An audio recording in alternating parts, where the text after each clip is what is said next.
নমস্কাৰ ছাত্ৰ ছাত্ৰীসকল সকলোকে স্বাগতম জনাইছোঁ আছাম ষ্টাডি ইনফো চেনেলটোলৈ আৰু ছাত্ৰ ছাত্ৰীসকল আজি তোমালোকৰ মাজলৈ লৈ আহিছোঁ HS second year final exam 2025ত আহিবলগীয়া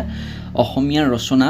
তোমালোকৰ ৰচনা এনেকুৱা 5খন মই তোমালোকক কম আজি যিখন তোমালোকৰ এবাৰ পৰীক্ষাত 99.9% কমন পৰা তোমালোকৰ সম্ভাৱনা আছে গতিকে তোমালোকে ভিডিঅ'টো অকণো স্কিপ নকৰাকৈ ভালকৈ এইখন ৰচনা চাই লোৱা আৰু তোমালোকে এইখন ৰচনা চাই গ'লে তোমালোকে পৰীক্ষাৰ এবাৰ কমন বাঢ়িব আৰু আমাৰ চেনেল নতুন গ'লে চেনেলটো ছাবস্ক্ৰাইব কৰি নটিফিকেশ্যন বেলটো অলপ ক্লিক কৰি দিবা অলৰেডি মই অসমীয়া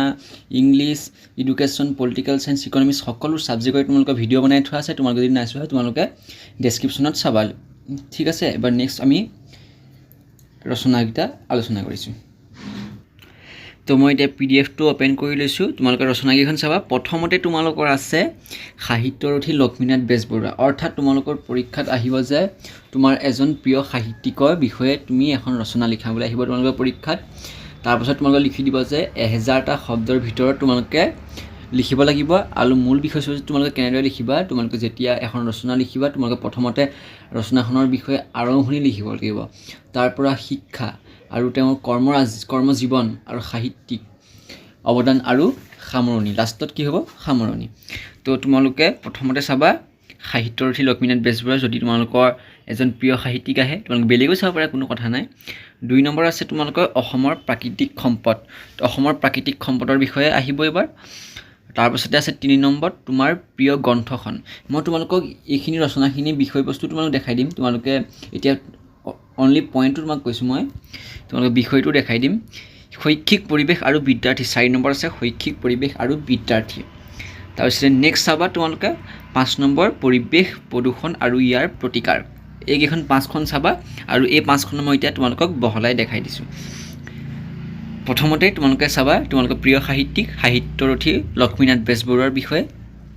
তোমালোকে পৰীক্ষাত আহিলে ছবি লিখিব নালাগে এইটো মই দেখাই দিছোঁ তোমালোকে ভালদৰে জানিবৰ কাৰণে তাৰপিছত তোমালোকে প্ৰথমতে লিখিবা আৰম্ভণি তোমালোকে মই যেনেদৰে দিছোঁ তোমালোকে লিখি লোৱা পাৰিলে তোমালোকে ভিডিঅ'টো ডাউনলোড কৰি ল'বা এইটো চোৱা তোমালোকে তাৰপিছত লিখিবা শিক্ষা আৰু কৰ্মজীৱন দেখাই দিছোঁ তোমালোকে লিখি যোৱা নিজৰ বহীত তাৰপিছত আছে সাহিত্যিক অৱদান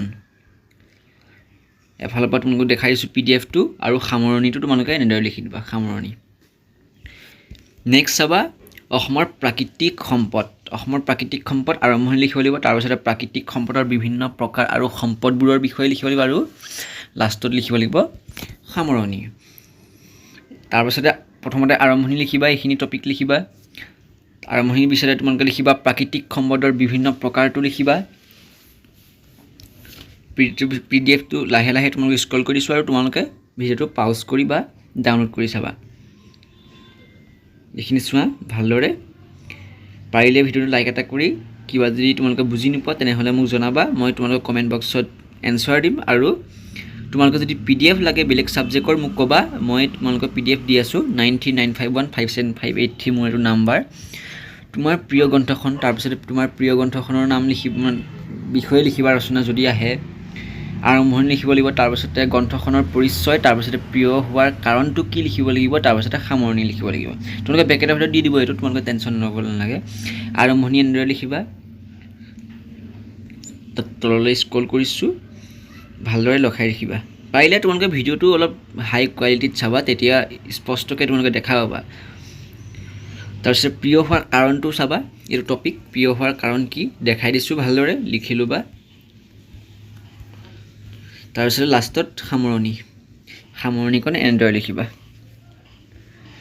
অলৰেডি মই তোমালোকৰ গ্ৰামাৰৰ ভিডিঅ' বনাই থোৱা আছে যদি নাই চোৱা চাই ল'বা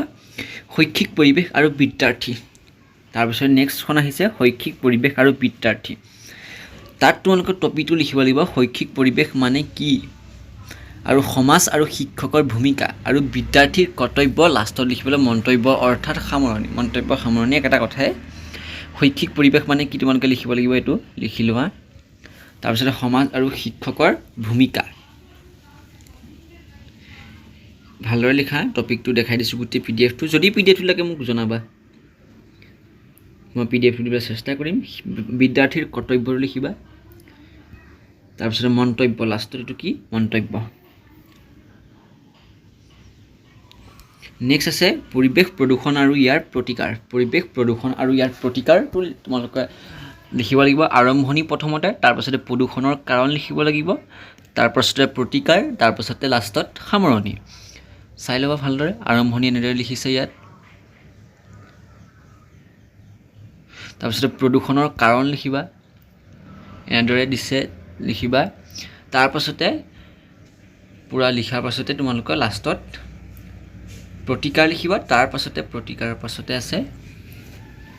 সামৰণি বা মন্তব্য।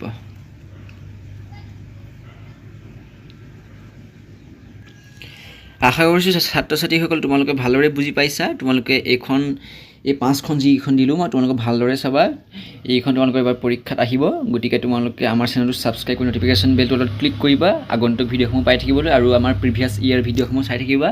সেইখনৰ পৰা তোমালোকৰ বহুতো কমন কুৱেশ্যন পৰিব। তো আজিলৈ ভিডিঅ'টো ধন্যবাদ। আৰু তোমালোকে 1K মোৰ ছাবস্ক্ৰাইবাৰ অতি সোনকালে কৰি দিয়াৰ বাবে ধন্যবাদ জনাইছোঁ।